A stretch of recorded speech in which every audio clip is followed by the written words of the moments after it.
Let's set the stage. It's 1979, and the Eagles are one of the biggest bands on earth. They've already conquered the decade. Hotel California became a cultural phenomenon. Their greatest hits album is selling at a historic pace. Stadiums are packed, the money is endless, and yet the expectations are just impossible. Underneath all that success, the band is rapidly falling apart. Relationships inside the band have become strained, competitive, and openly hostile at times. The pressure to follow Hotel California hangs over every session. Glenn Frey and Don Henley are perfectionists chasing a standard even they're no longer sure they can reach. Joe Walsh brings chaos and brilliance. Timothy B. Schmidt joins after Randy Meisner's departure, stepping into one of the most impossible situations imaginable. And somewhere, inside all that exhaustion, frustration, and desperation, they create an album often overshadowed by what came before it, but one that reveals something deeper the older you get. This is The Long Run.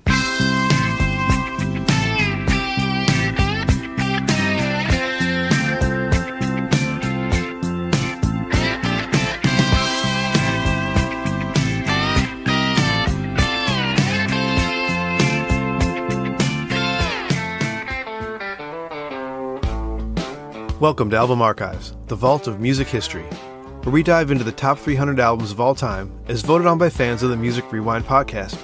I'm your host, Steve Epley, and today we're opening number 246, The Long Run by Eagles. Released on September 24th, 1979, this 42-minute classic became the Eagles' final studio album before their legendary breakup in 1980. Featuring hits like Heartache Tonight, I Can't Tell You Why, and The Long Run. The album captures a band caught somewhere between confidence and collapse, still capable of incredible craftsmanship, but increasingly aware that the road ahead may not last much longer. So grab your headphones, settle in, and let's revisit the complicated, weary road of the long run.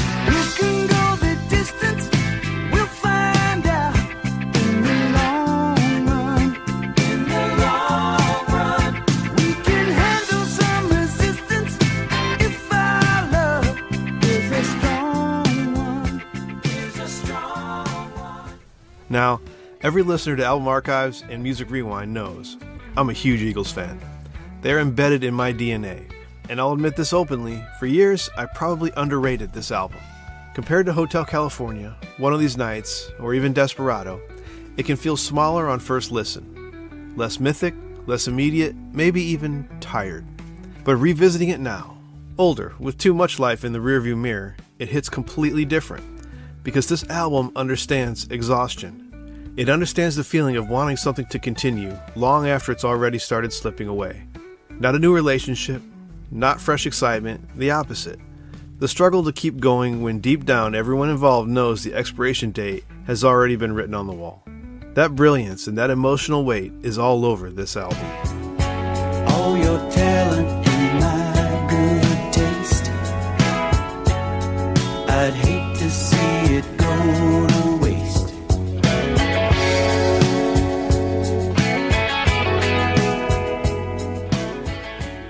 By the late 1970s, the Eagles had become victims of their own success. What started as a laid-back California country rock band had transformed into one of the most commercially dominant acts in music history. And that success came with a cost. The pressure surrounding The Long Run was enormous. Originally envisioned as a double album, the project spiraled into endless recording sessions and perfectionist revisions. Don Felder later described the atmosphere as tense and draining. Glenn Frey and Don Henley were increasingly controlling.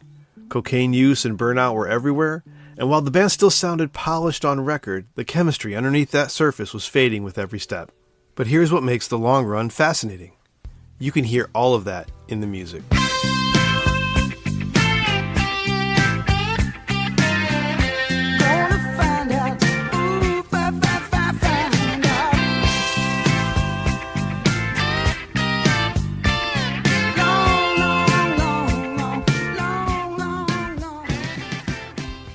The title track opens the album with confidence, but there's an anxiety underneath it. Who is going to make it? We'll find out in the long run.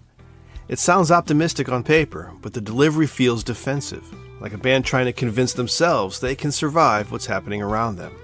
Then comes I Can't Tell You Why, and suddenly the emotional core of the album reveals itself. Look at us, baby, up all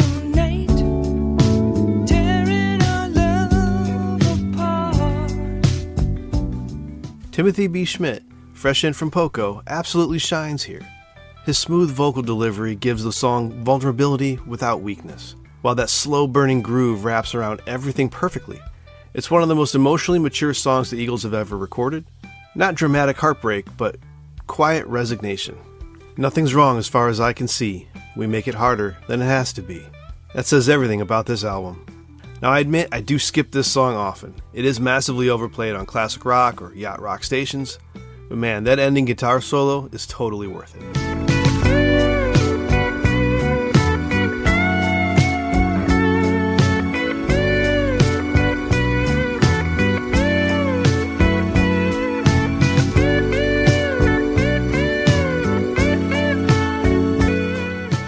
Side 1 continues Within the City, written by Joe Walsh and Barry Dvorak, originally for the Warriors soundtrack, and it injects urgency and loneliness deep into the record. Walsh's guitar work is phenomenal throughout, jagged, emotional, unpredictable. Pure Joe Walsh. Then you have the Disco Strangler, which gets weird and paranoid before Side 1 closes with King of Hollywood drifting into a sleazy disillusionment about fame and exploitation. That California dream that once sounded seductive in earlier Eagles albums now feels empty and decayed. That evolution really matters. On the album and in the Eagles' evolution, that optimism is mostly gone now.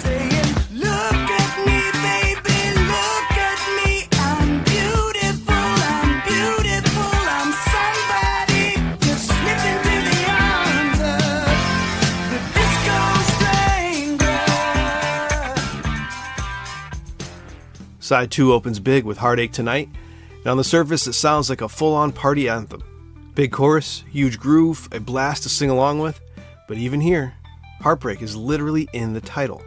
And knowing the history of the Eagles, there's something almost desperate about how hard the band pushes the energy, like they're trying to outplay the collapse happening behind the scenes. And a personal favorite is next with Those Shoes. It brings in the album's most hypnotic grooves, driven by Don Felder and Joe Walsh's layered guitar textures, sleek, cold, seductive, and strangely unsettling all at once.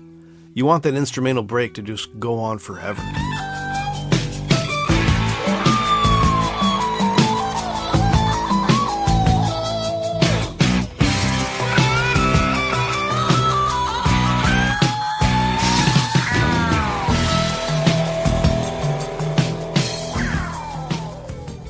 Teenage Jail explores frustration and emotional isolation, a tune that stretches guitar chords and your patience intentionally. The Geeks Don't Want No Freaks barrels in next with a title that's pure snobbish provocation. Funky, paranoid, and just chaotic enough to feel like the album is catching its breath before the fall. Freaks don't want no freaks. The Greeks don't want no freaks. Put a little smile on your rosy cheeks. The Greeks don't want no freaks.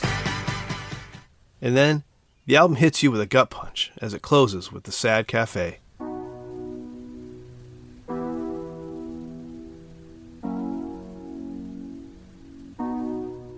One of the most underrated closing tracks in the Eagles' catalog.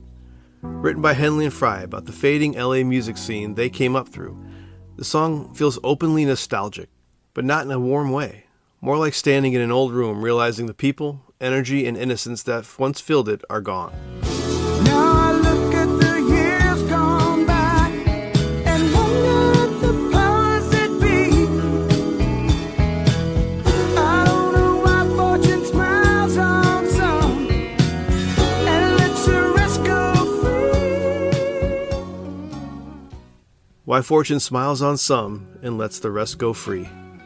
The older you get, the harder that line lands.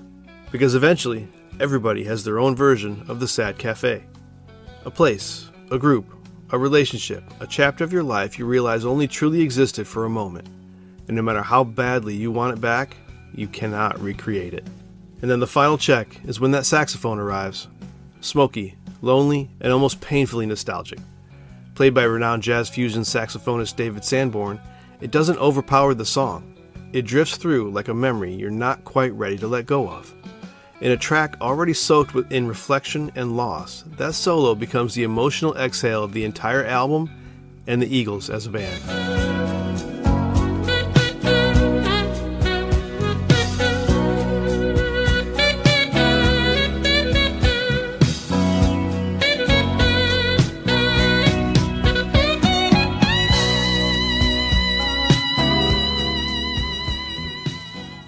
put 1979 into context. Disco is peaking commercially while punk and new wave continue reshaping rock music. The 70s excess is beginning to burn itself out. Arena rock bands are getting bigger, richer, and more detached from their roots. But the Eagles aren't particularly interested in chasing any of those trends. They had already become the defining American rock band of the decade, and the long run sounds like a group determined to make the record they wanted to make. Polished, meticulous, layered, and unmistakably their own, regardless of what is happening in the clubs. While younger movements were tearing rock music apart and rebuilding it from scratch, the Eagles doubled down on craftsmanship, songwriting, and studio perfectionism. Whether that stubbornness was admirable or part of what ultimately broke the band apart, well, it depends on who you ask. Still, the long run succeeded commercially in a massive way. The album hits number 1, selling millions of copies, and produces multiple hit singles. Heartache Tonight wins them another Grammy. Audiences still absolutely connect with the band.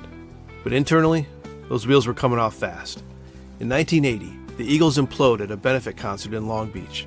The tension between Glenn Frey and Don Felder had been building for years, and that night it finally boiled over on stage. Near the end of the set, Frey turned to Felder and said, "3 more songs, asshole." And he meant every word of it. When the curtain fell, so did the Eagles. They wouldn't share a stage again for 14 years.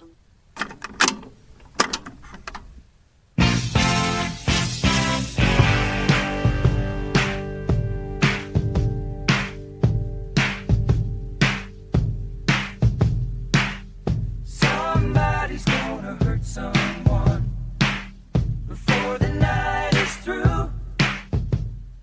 Why does the long run endure today? First, because the songwriting remains incredibly strong. Even a lesser Eagles album still contains songs most bands would kill to have written. Second, the musicianship is immaculate. The trademark Eagles 5-part harmony, the guitar work, the arrangements, and the production are all operating at an elite level. And third, and this is where it stands out to me most now, the album feels emotionally honest in ways I probably missed when I was younger. This isn't youthful optimism. This isn't the outlaw band. This is adult exhaustion. Longing.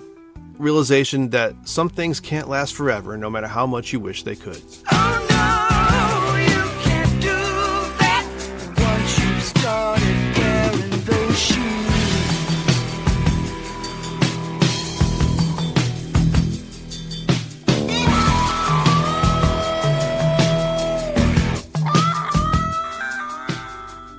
What's the legacy of the long run today? It stands as both the end of the Eagles' original era and one of the most fascinating late-stage albums ever made by a legendary band. Overshadowed by the mythology of Hotel California? Yes. But also deeply rewarding once you stop comparing it and start hearing it for what it actually is. A portrait of burnout, of success losing its shine, of people trying desperately to hold together something already slipping apart. And somehow through all of that tension and exhaustion, the Eagles still managed to create moments of incredible beauty. That's what makes this album special. Not perfection, humanity.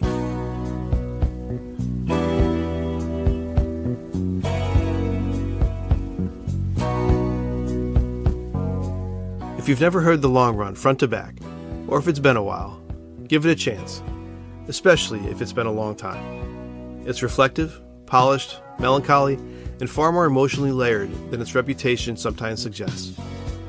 New to it?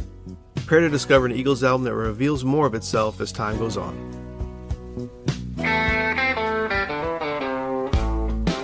That's it for this edition of Album Archives. If you enjoyed it, please share it with a friend or leave a review wherever you listen. Next up is number 245, War by U2. Check out musicrewindpodcast.com/album archives to see where we're at and where we're headed. If there's an album that shaped your life that didn't make it into the top 300, you can now dedicate an episode of Album Archives to it. Every album has a story, and this is how you tell yours. Link in the show notes. Early episodes are also available on Patreon and Apple subscriptions. For now, I'm Steve Epley, and as I always say, listen to the full album. Until next time. A podcast from the Sidereal Media Group. Back to you, anchors.